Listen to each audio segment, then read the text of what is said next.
ASUC president with CalSERVE, Cal Students for Equal Rights and a Valid Education.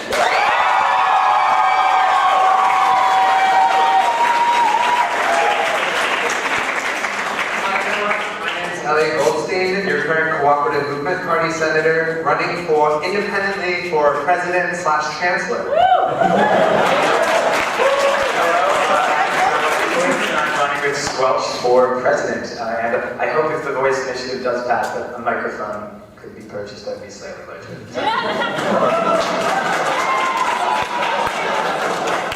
Hi everyone, my name is Landgraf, and I'm running to be your next ASUC President with Student Action.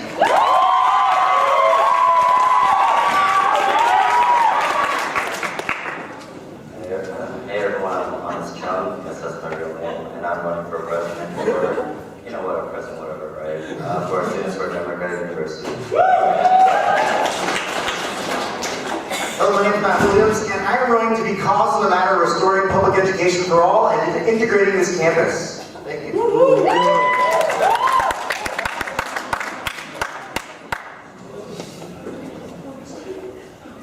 order for the first question will be Matt, Elliot, Connor, Honest, Andrew, and Noah.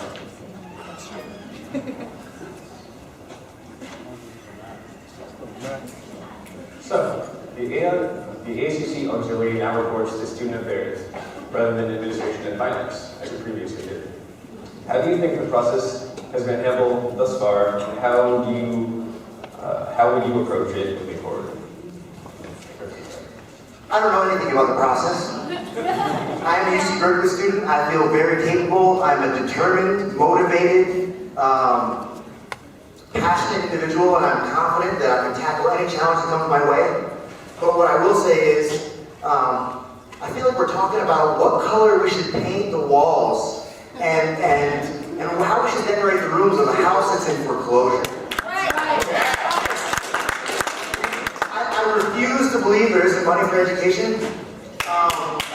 My brother's being sent across the world to go fight in wars to further the agenda of the 1% who doesn't have your interests in mind. We spent trillions of dollars to bail out banks, and those were crises. Tell me this isn't a crisis, okay? And if we think education is expensive, talk about ignorance. How expensive is ignorance? And I refuse to watch marginalized communities right here in California be locked up every day. And you know what? Those middle-class jobs that they send overseas, now there's nothing going on in the middle. All we have is low-wage, labor-intensive, no-benefit jobs and knowledge jobs. And you know what they're trying to do? They're trying to make sure that poor folks and communities of color keep their expectations down and they don't try to get an education. Don't feel entitled once you get an education to a job. Thank you.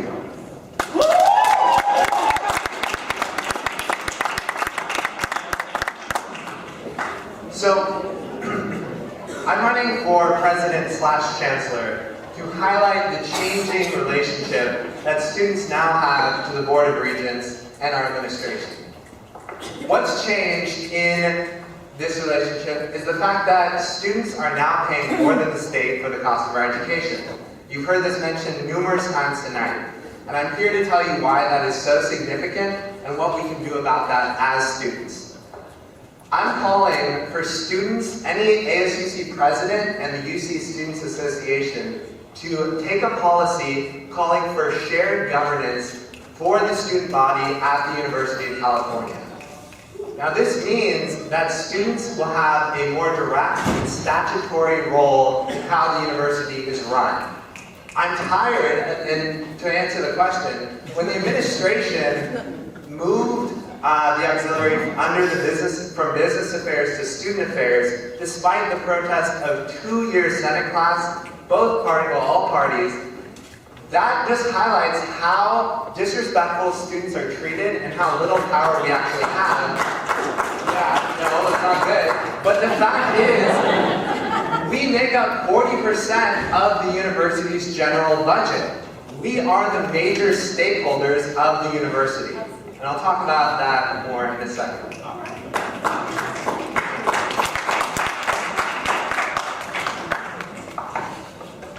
Hi everyone. everyone. I think the most significant issue with realignment, obviously, is student input. We need to have student input into the ASUC, especially when there's realignment, because at the heart of it, the ASUC needs to be open and transparent to all students, and so students can really understand what's going on. Sadly, this realignment occurred over the summer, so there can be very little student input. And like Elliot said, that was a very intentional move by the administration to limit the student input into that situation. So what I would do as ASUC president is demand that the ASUC report to the highest person possible. We need to have the highest reporting line possible, because we don't know what happens when administrators leave. We don't know what happens when people retire. We're having Chancellor Birgeneau retire, yes, this year. We don't know who the new chancellor is going to be. It can be very unwilling to work with students, and that would be detrimental to the ASUC. The ASUC at one time owned Division I athletics, built huge buildings on campus, and had far more autonomy. And we've seen that diminish for years and years and years. That's why I, as ASUC president, would push back firmly against any attempt by the administration to remove any more of our autonomy so that we can represent every student here.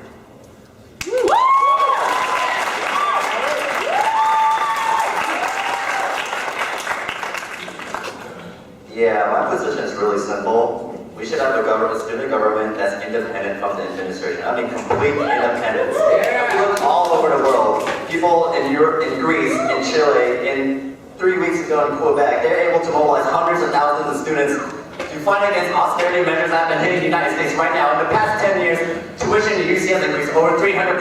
Where is the student government fighting for us, huh? They talk about experience. You know what I have experienced? I have experience in getting thousands of students out on the front to fight for themselves. They do it for some fact that we just put on. Goodbye. Why is it not? Because we fought for it. We fought for that. We didn't ask for it. We demanded that shit. What we need is a true independent body of the students that can fucking fight for the students, okay? What do they have in Chile? They have a student union that they can fight for themselves. Fuck the administration. Fuck the government. We're not fucking pushing this policy. The administration, the government are. We have to rely only on our own fucking power to fight these issues, okay? And also, might I add, I have to say this, okay? I have to say this, like, this is not fucking politics. This debate is a fucking chance, it's more of a circle. This thing's more of a circle jerk where people say some nice things and everyone from their representation is like, oh, clap, clap, clap. What the fuck?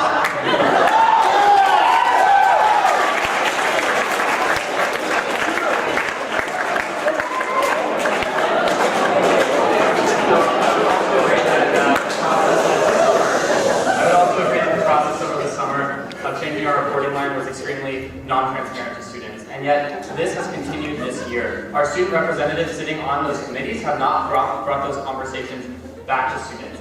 Those conversations have not adequately been brought back to our Senate as well. Next year, as ASUC president, I will bring those conversations back to students to ensure that we are adequately getting what students want out of this. Some of the things that I've done this year to work on this already is to move ASUC money out of Bank of America into a bank that is more socially and environmentally responsible. Through this transition, what we're looking at right now is getting debit cards for student groups so that you don't have to deal with such bureaucratic red tape of the ASUC and of the ASUC Auxiliary.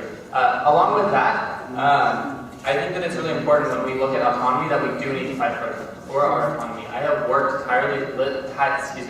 tirelessly this year with the Auxiliary as well as with administrators on this campus, and I will be a strong student voice next year in meetings with administrators as well as the transition planning team on this. Thank you.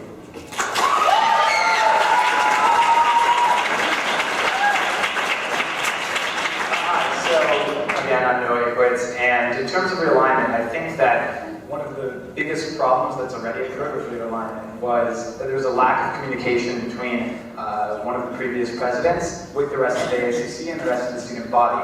Realignment was talked about between the administration and the ASUC president at the time, but that was not exactly communicated well. But again, I think that kind of mistake could happen again, and it is very important that that communication line continues to exist, not only between students and administration, but between students and students. And I think another large question that is opened up with realignment is the fact that there is a huge transition. And in that transition, you can actually do a lot to make changes that I think are long overdue, such as the fact that student groups have to register with both the ASUC and the Center for Student Leadership. There are pros to that, but there also are cons, and there are inefficiencies. And staff workers on this campus do have to put a lot of time, and in the end, that means a lot of your money into doing so. So I do think that realignment was brought up at a bad time in the summer when it should have been. But as the ASUC president, I truly would try to keep the communication gap open, and I would truly try to make sure that we constantly meet with administration, constantly hold administration accountable, and constantly hold ourselves accountable.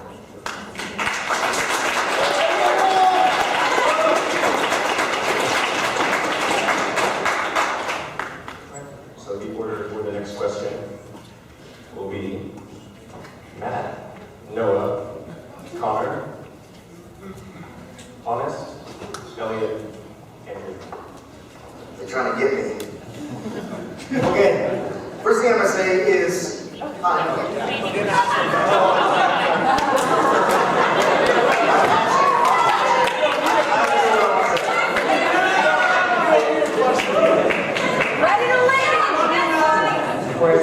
We all moved in this way. Questions are irrelevant anyway. Action speaks louder than words. So, what do you think of Chancellor Birgeneau's tenure, and what are your expectations for his successor? one more time, I can hear. What do you think of Chancellor Birgeneau's tenure, and what are your expectations for his successor? My expectations of the successor? Well, first of all, I don't think the Chancellor Birgeneau is necessarily a bad guy. I just think he shot himself in the head if the blow was fatal. I think the guy made a huge mistake, and I don't hate him, but I definitely think he's dangerous to the student body, and he needs to be gone. And you know what? We already have the free speech movement. Nobody's going to silence us, and when you're going to send violence on kids and put criminal charges on kids who've never had a brush with the law, let alone been to jail, you're going to criminalize them? Man, good riddance, okay? The next thing I'm going to say is, you know, the next chancellor's going to know, okay, these guys are serious. These guys aren't going to let us, you know, privatize this institution, and they're not going to let us silence them, and it's going to take a lot more than batons and pepper spray to get rid of them. So I think the next chancellor, when they come in, if they come in, I would like to vote on them. And I think we could do way better for student body to decide who is a good person to be a chancellor. Real quick, about half a minute. The next chancellor, my expectations are number one, those charges will be long dropped before he gets there, but if they're not, we will get those charges dropped. And I want to see what he's going to do to integrate this campus. I cannot believe this campus, 2012, you guys. It's 2012. There's 40% Latino students in California, and we have 11%. Are you kidding me? Thank you. So I'm obviously not going to pretend like I don't have my qualms with Chancellor Birgeneau, but I also do believe that he did do some really great achievements for this campus. I think that, of course, Chancellor Birgeneau could have done better in terms of his response to the protests. He truly could have, and I, as ASUC president, would try to hold him accountable. But I think something that he did do well was that he has stood very firmly on the side of certain statewide issues for our public education, and specifically for affirmative action, and for 8540 students. But I think that in the selection process, it is very important that we have as much of a voice as possible. And as ASUC president, I would try to continue that input process. While on the Senate, I actually created the Facebook group to help provide some outreach so that students would know that Chancellor Birgeneau was coming to speak. Because I do believe holding him accountable is important, but at the same time, I think you have to listen to somebody else in order to actually tell them what is wrong, to hear from their side what they believe is wrong. Otherwise, it truly is very hard to get anything done if there's continuously an antagonistic relationship. But again, I do believe that, of course, students should be part of that selection process, and I do hope that the Chancellor in the next term will meet our needs, will do a better job at reviewing and reacting to specifically protests and freedom of speech issues.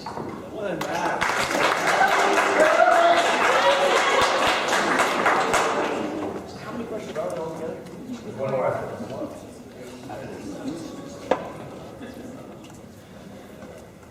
Honest.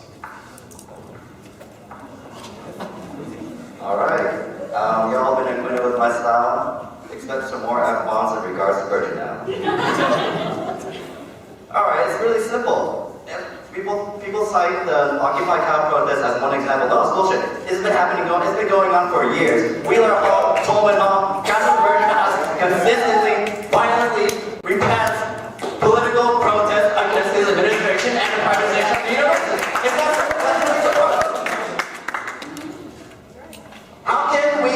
How can we have a chancellor who supports this stuff? How can we have a chancellor who pushes violence? It's just that simple, right? It's just that simple. Good fucking riddance, it's got good fucking riddance.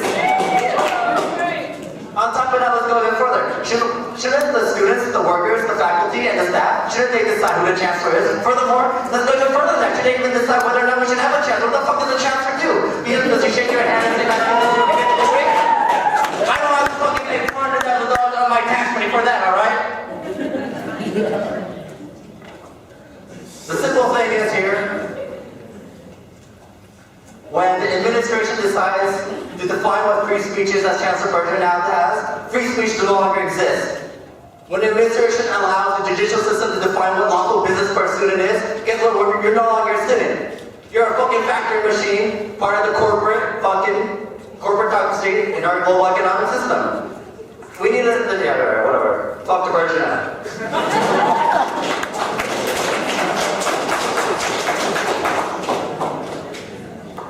I would agree with Senator Ickowitz. And that Chancellor Birgeneau did stance on many important issues in the state. He was very outwardly spoken, and he was willing to stand for students on many important issues. However, on the issue of November 9th, he completely dropped the ball. He was very poor communication. In addition to other protests, he was very poor communicating with UCPD what force was acceptable, and really how to respond to peaceful student protesters, because that was really absolutely unacceptable. He didn't properly communicate with the administrators, and he didn't properly communicate with UCPD. Now for the next chancellor, what we need to do is have student input into this process. We can make sure that the next chancellor is willing to communicate with students, and is really going to represent students, and is willing to work with the student government. He needs to be able to work with the ASUC so that we can get change done on our campus. The administrators don't represent students in every situation. The ASUC can definitely do that, and the administrator and the new chancellor needs to be willing to work with the ASUC. Thank you.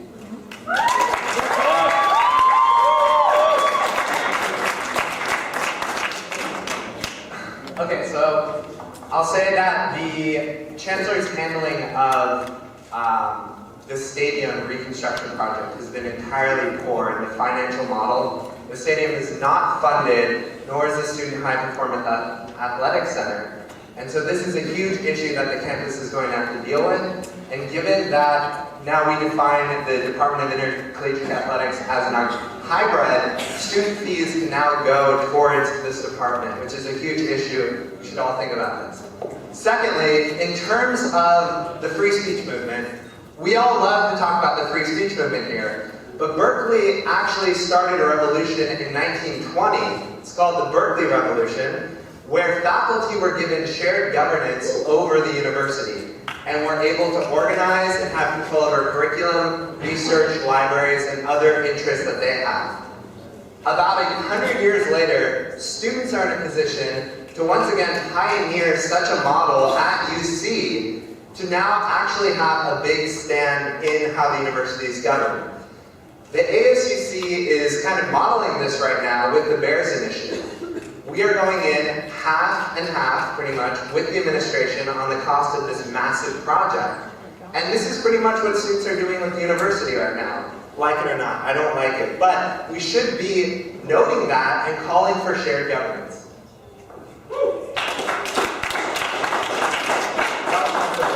I would also say that the Chancellor has done some good things. He has been an advocate for higher education. He has worked for students of color as well as undocumented students on this campus. And as an openly gay student on this campus, I can say that he has fought for my rights. However, when it comes to student protests, the Chancellor has not been aware of the fact that we have a very vibrant political culture on this campus, and that peaceful protest is always good. We as students should never fear those who are meant to protect us. Next year as ASUC president, I will work to make sure that the incoming chancellor is aware of this and is aware of the violence done to students on this campus. Furthermore, the Chancellor also does need to work with the ASUC, but beyond that, the Chancellor needs to meet with students. This Chancellor has been very untransparent. He meets with the Senate once a year.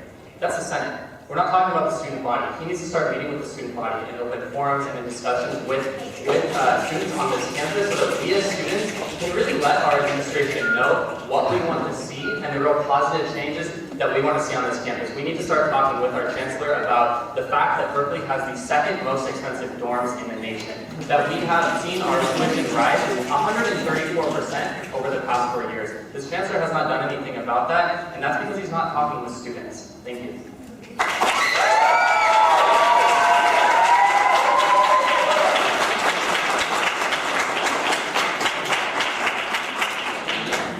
The order for the third question will be Elliot, Noah, Honest, Chung, Matt, and Andrew.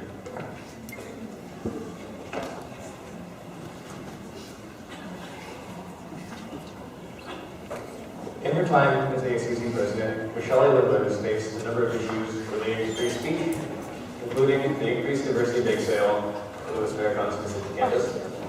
What are your thoughts on the way she handled those events? And what would you do if faced with similar situations during your government?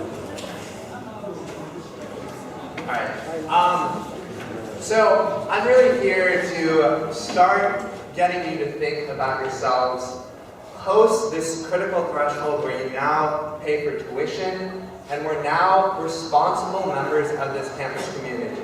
I'm asking all of us and ASUC presidents, whom I actually think Andy has been much more engaged with and can probably lead this.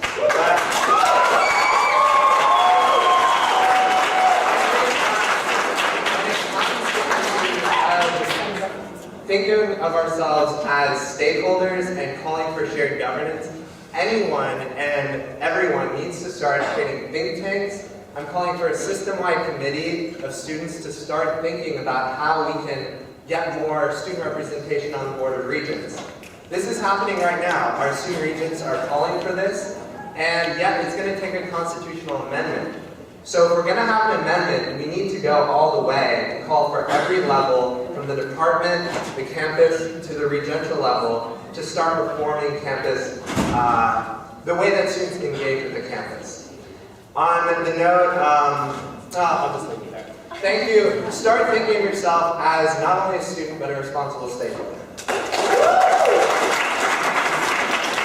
That as the chief representative of the ASUC, there are times when the president does have to step up and say his or her opinions if that will enact some sort of change.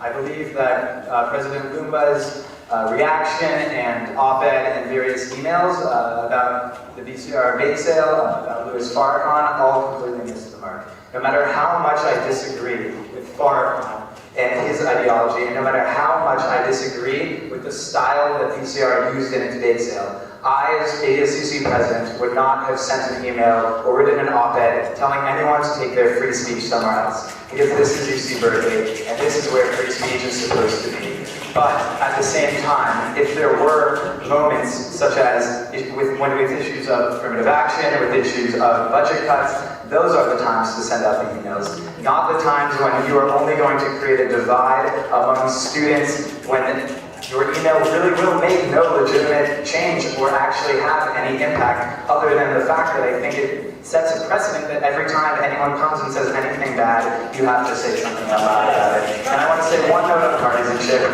just because, and I think that the atmosphere of this room, with people snapping and people clapping, honestly for their own members, when they may even agree with the words of the other party, is the reason that I want to be ASUC president of this student body.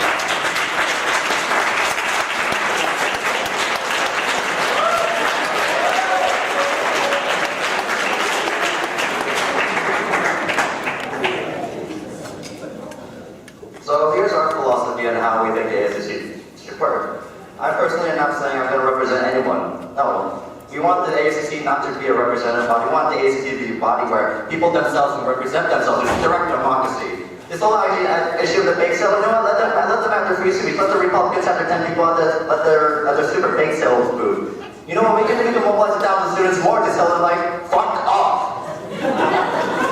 That's democracy, right? That's mass administration, mass protest, mass mobilization of people to show their true power. That's democracy.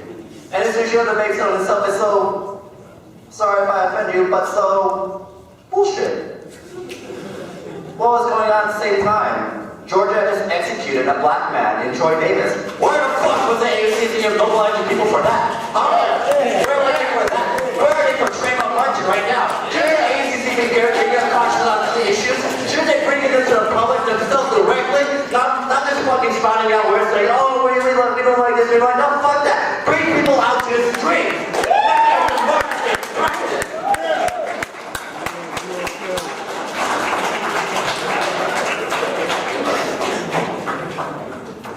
Let's get to the heart of this issue. The heart of this issue is free speech and campus climate. Obviously, free speech always has been and always should be protected at UC Berkeley. It has a long history here of allowing students to speak out, students to be engaged on issues that affect them, and on issues that they are passionate about. Free speech must be protected at UC Berkeley, and as ASUC president, I will make every effort to protect free speech. But let's get to campus climate as well. Campus climate is incredibly important in addition to that. Campus climate allows any student, regardless of what gender they are, what race they are, what their political views are, what they believe, it allows them to feel safe as a student here. That's important too. We need to make sure that when students are speaking out, when speakers are coming out here, that students know that that's not always the norm. That although we allow free speech, that other views are respected as well. And then as a student here, the campus climate must be protected. And as the ASUC president, I would be willing to speak out against speakers who are racist, who are divisive, who are going to cause confusion and cause anger in students on our campus. Because we need to make sure that every student feels safe here. That's the key of this issue. Thank you.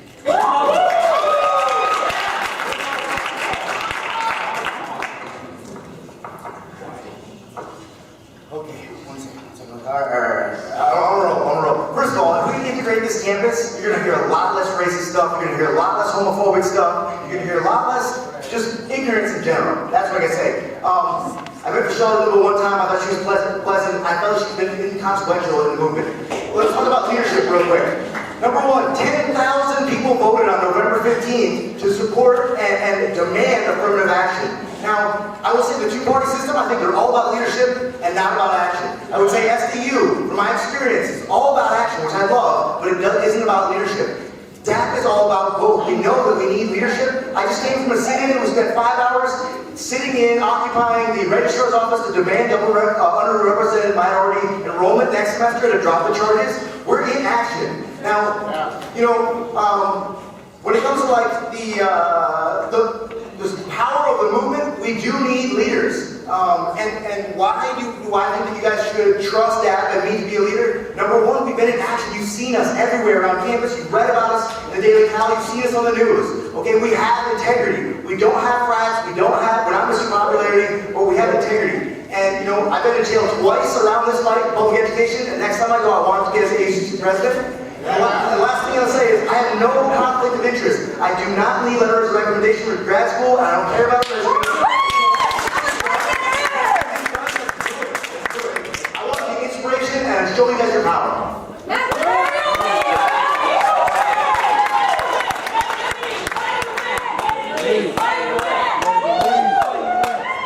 So my main critique this year, President Loomba, is that I do appreciate that you spoke out against these things, but the problem is that we should not just be focusing on the big things that happen on our campus. We should be focusing on the everyday.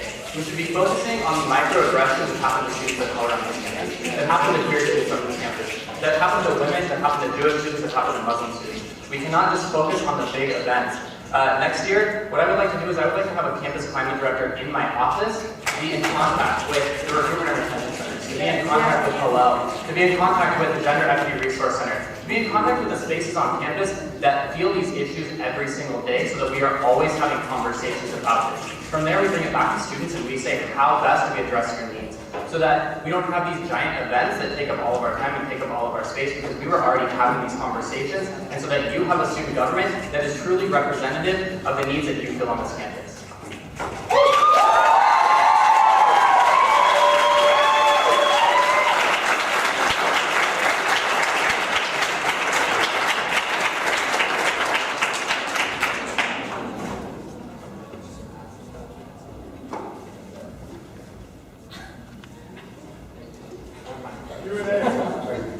moving on to the last question, that will be order will be Andrew, Noah, Connor, Matt, Honest, Elliot. So we've already discussed Chancellor Birgeneau today, so the final question is, if you had 5 minutes to speak with Chancellor Birgeneau, what single question would you ask him? What would you say to him, and why?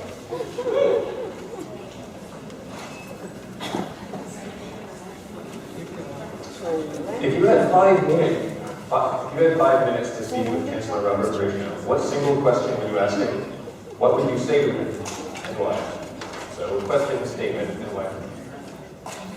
That's a good question. I think that if I had a minute to speak with Chancellor Birgeneau, I would talk to him about the real issues that students are facing on this campus. I would ask him about the things like student safety. I would ask him about things like the affordability of our education and why our administration and why our student government isn't focusing on that. I think that we need to have a conversation with our administrators. I think that we need to bring students into this process, and sitting in a room with the chancellor, those are the kinds of things that I would bring up. This year, I made it a point to meet with the Dean of Students monthly. I made it a point to meet with the Vice Chancellor of Equity and Inclusion. I met with the Chancellor by serving on the Chancellor's Advisory Committee on LGBT issues. And next year, as ASUC President, he'll be ready on day 1 to have these conversations with the Chancellor, to bring it back to him what students are really looking for on this campus. As ASUC President, my #1 goal is to say that we have the #1 student government, we have the #1 public university in the world. We should have the #1 student government in the world.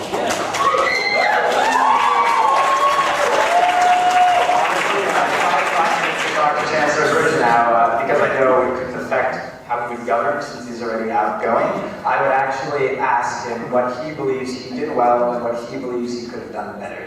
Because the Chancellor sort of mirrors the position of President in the ASUC, the ASUC President has a lot to do with being the Chief Representative, it has a lot to do with being a figurehead, and that also is what the Chancellor has a lot of duties in doing. So I think after having that conversation, I could actually better understand the mistakes that I should not repeat, and also understand the good things that maybe he believes he did do that I can also build upon and work on. I think that it would also then give me the ability to understand where the Chancellor is coming from in his decision-making process. I mean, obviously, normally on TV, you just hear the surface level kind of stuff, but I assume in this kind of conversation, I could actually hear what he regrets and what he believes he did well, which in public, obviously would make him seem like a bit of a flip-flopper. But in terms of the selfish reason, I would want to find that out, and I think it's actually maybe not so selfish,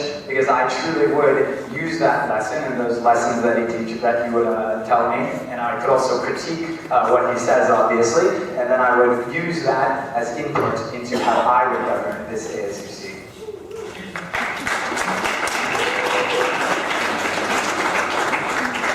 If I could ask Chancellor Birgeneau one question, I would ask him what he was doing on November 9th and why he responded so poorly. Why did he allow UCPE to violently beat peaceful student protesters? Why? And why was his response so poor? Why did he send emails to the other deans who clearly demonstrated that he didn't understand the situation and he didn't understand what was going on? That would have been my main question to him, because I think that was probably one of the most largely visible failures in recent history of the Chancellor, because he definitely did not respond to that adequately, and he definitely did protect students in that situation, which I think is his #1 priority. Thank you. Woo!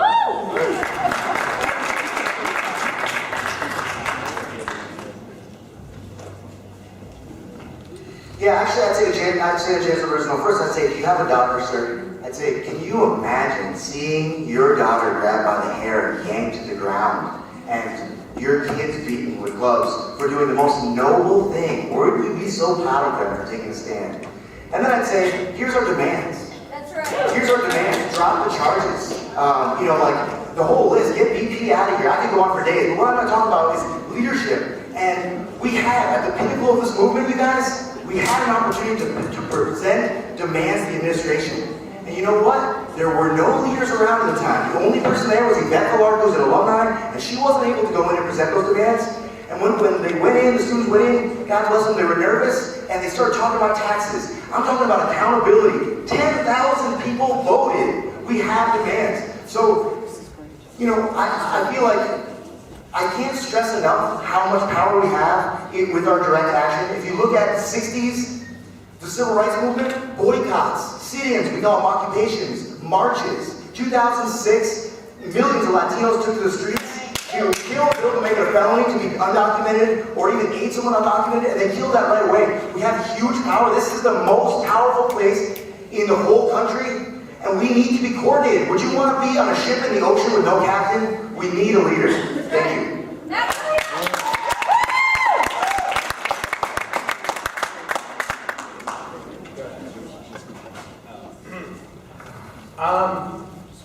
Well, first off, I asked Chancellor Birgeneau what he thought about the fact that students are paying more for tuition. Vishalli Loomba, you were there. He agreed. He said, I agree that students should have shared governance. I might not agree with the scope, but I agree with the general idea. So it's really up to us to start creating what this is going to look like. For example, healthcare centers. This was a huge system-wide move that UCOP made to transfer our community-based health centers to a more pay-as-you-go private model. And students are blindsided by this. We're always scrambling to react. So with the new incoming chancellor, I guess I'd ask the outgoing chancellor, how do we keep your successor accountable to students? Given that students are now paying more than the state, and given that we are those who you are chiefly beholden to. So it's really a question of whoever the new chancellor is, and Vishalli and Bahar, who are in this room, are your student representatives on selecting the new chancellor. So you really need to ask them questions about how they're going to be held accountable to selecting the chancellor as well. The last point I'll make is the administration's bunker mentality, which I've seen Birgeneau reproduce and probably reinforce. And I'd ask him, will you remove the police officer in front of California Hall? That's what I asked.